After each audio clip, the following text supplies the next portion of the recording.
वलीद साहब, जो due process था ये बिल के पास करने के हवाले से, क्या उसको फॉलो किया गया या नहीं किया गया? आज़ाद साहब की बातों से लगता है कि उसको कहीं से काट छाट के साइड से हम निकल गए। मेरे लिए मुश्किल है ये कहना जी, क्योंकि मैं तो टेलीविज़न पे उसको देख रहा था और वो सारा का सारा नहीं दिखाया गया, और फिर वो हाउस भी ठीक तरह नज़र नहीं आता, वो तो टीवी का वो कैमरेज का, क्योंकि सरकारी चैनल है वो फोकस रखते हैं स्पीकर पे या सरकारी बेंचेस पे, तो कहना मुश्किल है। वैसे प्रोविज़न तो होती है इन रूल्स में, जो rules of procedure of conduct या कॉन्डक्ट ऑफ बिजनेस, दोनों नेशनल असेंबली और सेनेट, कि उनको हाउस खुद जो है वो रिलैक्स कर दे। और उन्हीं हालात में मियां नवाज शरीफ ने एक मरतबा 15वीं तरमीम मंजूर कराने की कोशिश की थी। वो कौमी असेंबली से तो मंजूर हो गई थी, जिसके ज़रिए वो अमीरुल मोमिनीन बनना चाहते थे, वो हर इदारे के ऊपर सुप्रीम पावर वो बनना चाह रहे थे। वो सेनेट में उनकी क्योंकि उतनी अक्सरियत नहीं थी तो कि वो कर सकें, और वो जब अक्सरियत आने वाली थी तो उससे पहले जनरल मुशर्रफ ने उनका तख्ता उलट दिया, तो वो खुदा न खास्ता वो तरमीम जो थी 15वीं वो मंजूर नहीं हो सकी। लेकिन एन कोई इसमें बईद नहीं है कि ये रूल्स एंड जो है प्रोसीजर्स जो प्रिस्क्राइब हुए हैं वो ये फॉलो ना हुए हों।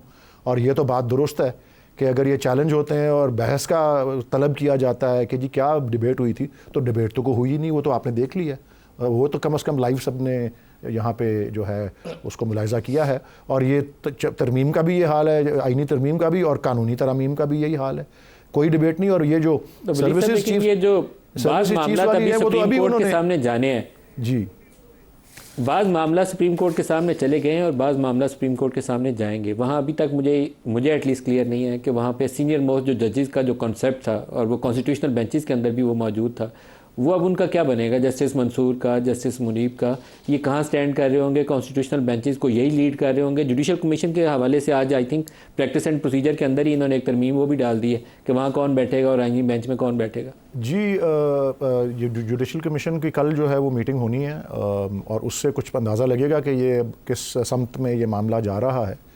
लेकिन ये एक बात तो तय है, और इसको तो सब जिस दिन से 26वीं तरमीम जो है वो नोटिफाई हुई है गज़ेट के अंदर, ये बात आयां है रोज़े रोशन की तरह कि अब गवर्नमेंट जो कि आईनी मामलात देखें ना, रेट होती है 199 में आर्टिकल में, या हाई कोर्ट में, या सुप्रीम कोर्ट में होती है 184 जो है सब आर्टिकल 3 जो है उसके तहत।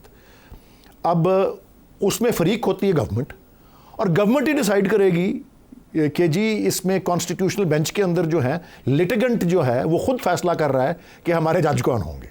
तो ये अब जब आज़ादी अदलिया का ये हाल है, कॉन्स्टिट्यूशनल बेंचेस की तश्कील में इस बात का जो है बहुत ज़्यादा अंदेशा नज़र आ रहा है। तो कल पता लगेगा कि फैक्चुअली क्या होता है, क्योंकि लीगल एनालिस्ट्स ने पाकिस्तान में भी और दुनिया भर में भी यही समझा है कि यही वो तरीका है कि जिससे लिटिगेंट यानी एक फरीक पार्टी अपने बेंच का तयन कर रही है कि जी मेरा केस इधर लगे और ये बेंच ये लोग। 26वीं तरमीम में जो प्रोविजन डाली गई है उसमें सबसे बड़ी जो थॉर्नी इशू है वो यही है, जिसके ऊपर सुप्रीम कोर्ट अपना अगर पोजीशन ले ले तो बड़ी मुश्किल पेश आएगी।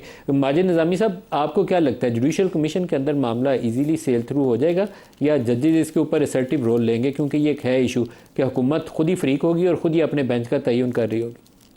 जी बिल्कुल, उसकी वजह यह है कि आइनी तरमीम के अंदर कुछ कानूनी मामलात पे जल्दबाजी की गई। उसकी वजह यह है कि वो अक्टूबर की एक मखसूस तारीख से पहले उस कानून साजी को मुमकिन बनाना था, तो इसलिए ये बात गर्दिश में रही कि मुख्तलिफ़ किस्म के मुसव्वदात बने हुए थे कि अगर अपोजिशन ना माने, इत्तेहादी जमातें ना माने, कोई मसला आ जाए, वोटों का कोई जमा तफरीक का मामला आ जाए तो कौन सा मुसव्वदा आएगा, ये ना हो, ऑप्शन ए ना हो तो बी में कौन सा मुसव्वदा आएगा। तो उस जल्दबाजी में मेरा ख्याल है कि कुछ टेक्निकल इश्यूज़ हैं कि जिनके ऊपर अभी डिस्कशन होना बाकी है और उनको ठीक किया जाना चाहिए।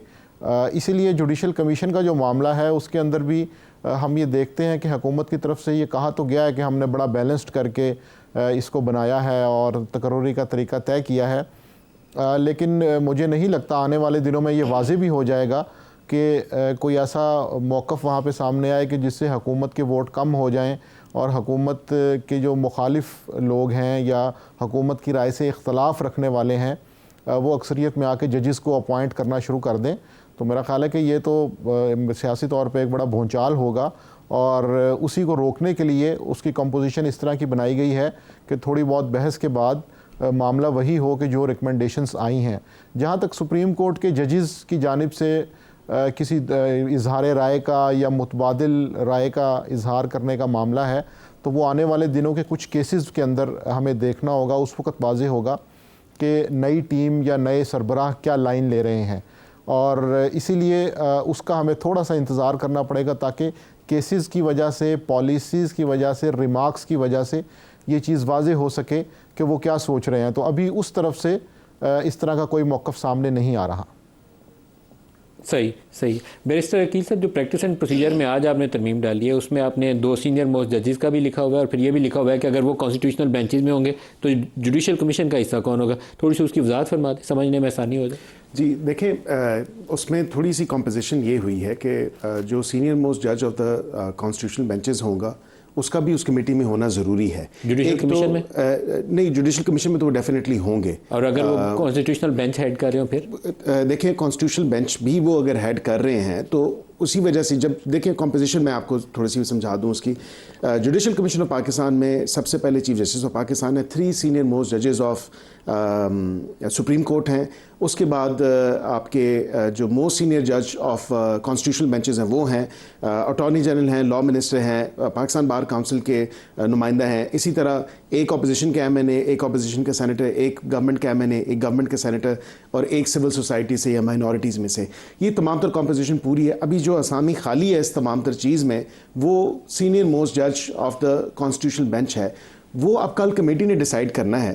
प्रैक्टिस एंड प्रोसीजर एक्ट के हवाले से उसमें थोड़ी सी ये आपको मैं गुजारिश कर दूं कि उसमें चीफ जस्टिस ऑफ पाकिस्तान है, मोस्ट सीनियर जज ऑफ द कॉन्स्टिट्यूशनल बेंच है, और इसी तरह दूसरा जो मोस्ट सीनियर जज हैं सुप्रीम कोर्ट के, ये कमेटी के उसमें है। इसमें एक एक्सेप्शन दी गई है कि जो सब आर्टिकल या सब क्लॉज 3 के एम्बेड में आते हैं 191A के बाद, जो 26वीं आईनी तरमीम में हमने कॉन्स्टिट्यूशनल बेंचेस का कॉन्सेप्ट इंट्रोड्यूस करवाया और कॉन्स्टिट्यूशनल मैटर्स जिसमें आते हैं, तो उस हवाले से ये जो चीज़ है कमेटी एक तो उस मामलात को देखेगी और इसी तरह सीनियर जो मोस्ट सीनियर जज होंगे कॉन्स्टिट्यूशनल बेंचेस के, वो भी इसको देखेंगे।